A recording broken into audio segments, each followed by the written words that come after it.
What's going on, guys? Keno here with my round 2 BBL Supercoach review. So this week we scored 780 points, back-to-back weeks, top 7%, so pretty consistent start to the year so far.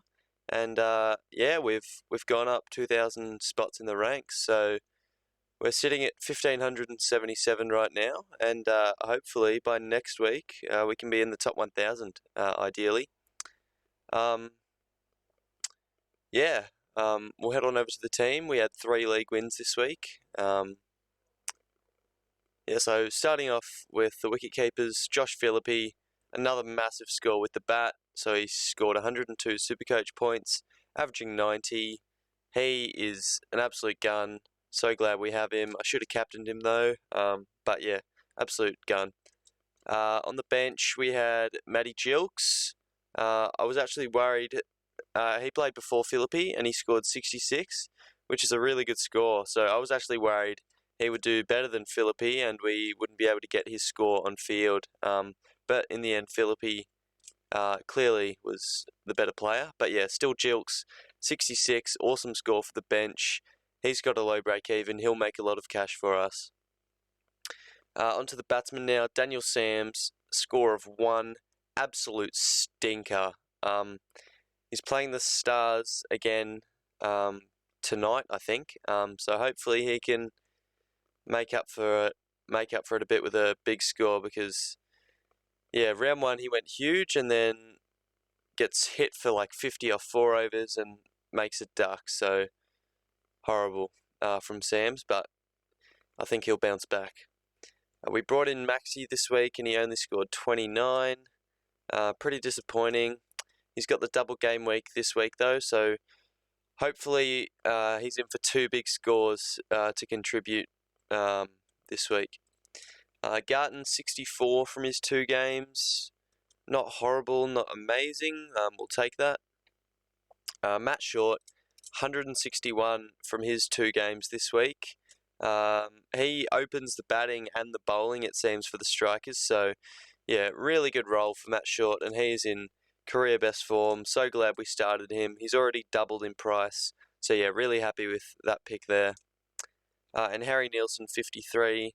You'll take that. Yeah, not much to say about Nielsen. He's still got that top 4 batting role, still got the glove, so I'm happy he's in our side. Brought in Seymour as well for Sam Elliott, purely because Elliott won't play again, I don't think. And yeah, Seymour scored 10. That's alright though, he was on our bench, so no harm done there. And Dan Hughes, another score of less than 3. He scored 2 this week, so yeah, what a pick that guy was. Anyways, moving on. The bowlers, Tom Curran, 28, got tonked around, somehow picked up a wicket, but yeah, not good from Curran. Hopefully he can improve this week. Rashid Khan scored 90 over his 2 games, which was good enough for me to captain him, so we did. Yeah, he hasn't had the start we'd all expected him to have, but you know, he's still one of the top T20 bowlers in the world. He should have a better next few weeks, hopefully. Wes Agar, 111. Yet again, the double game week there. Really impressed with Agar in his first game, but in his second game, he only bowled the 1 over, and then I think he got subbed out. So that was not good to see, but yeah, really impressed with his first game. Chris Jordan, 27. Not living up to the hype. Hopefully he can lift. And Bartlett, he was our loophole. He didn't play last week because he had the bye, but he's back this week.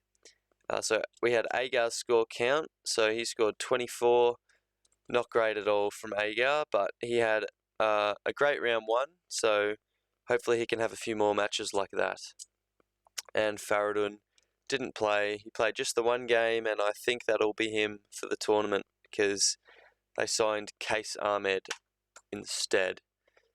Okay, so changes this week. We are doing 3 trades. We are trading out George Garton. We are trading out Rashid Khan just for 1 week, and then we'll bring him in next week again. And also Wes Agar and I am looking to bring in Hilton Cartwright. Batted really well a few nights ago, and even had a bowl. So yeah, if he can make a few more runs over his next 2 games and have an over or two, maybe pick up a wicket, I think he's really well priced, especially for his 2 games this round. The next player we want to pick up is Nathan Coulter-Nile. So he's probably one I'll bring in this week for Rashid Khan and then flip back next week back to Khan. So I think Coulter-Nile, he's the Stars strike bowler. He'll bowl at the death. I think he should pick up, 4 or 5 wickets over his 2 games this round, and yeah, hopefully translate that into a big Supercoach score. And the last player we're looking to bring in this round is Marcus Stoinis. I think he looked pretty solid in his first game back before him and Maxi had a bit of confusion and he got run out. So I think in at least one of his 2 games this round, he will go large with the bat. So yeah, fingers crossed he can score us a few points this week. So yeah, Nielsen, we will swap him for Gilkes and we will field Gilkes, I think. Yep. And then we will also swing Agar up into the batsman for Seymour, and we'll play Agar on field. Yeah, I think that's the plan going into this week. I'm not touching Daniel Hughes the rest of the year on field. No chance there. Yeah, he's an absolute spud at the moment. Average of 1.7. But the good thing is quite a few teams have him. Yeah, so we'll go Coulter-Nile Vice. Obviously, we won't captain Bartlett, so if Coulter-Nile spuds up, we'll go with Josh Philippe. But this is how the team's looking heading into round 2. So we've got 4 Stars this week heading into their 2 games. So yeah, we've played the fixtures quite well so far. We stacked up on Sixers and Heat round 1.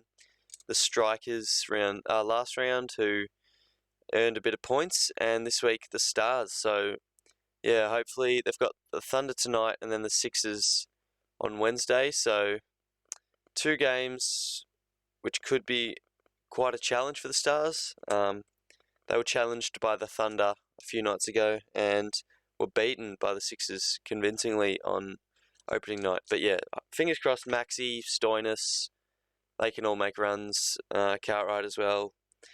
Yeah, that just about wraps up the team for this week. If you did tune in, thanks for watching, and I'll see you later. Cheers.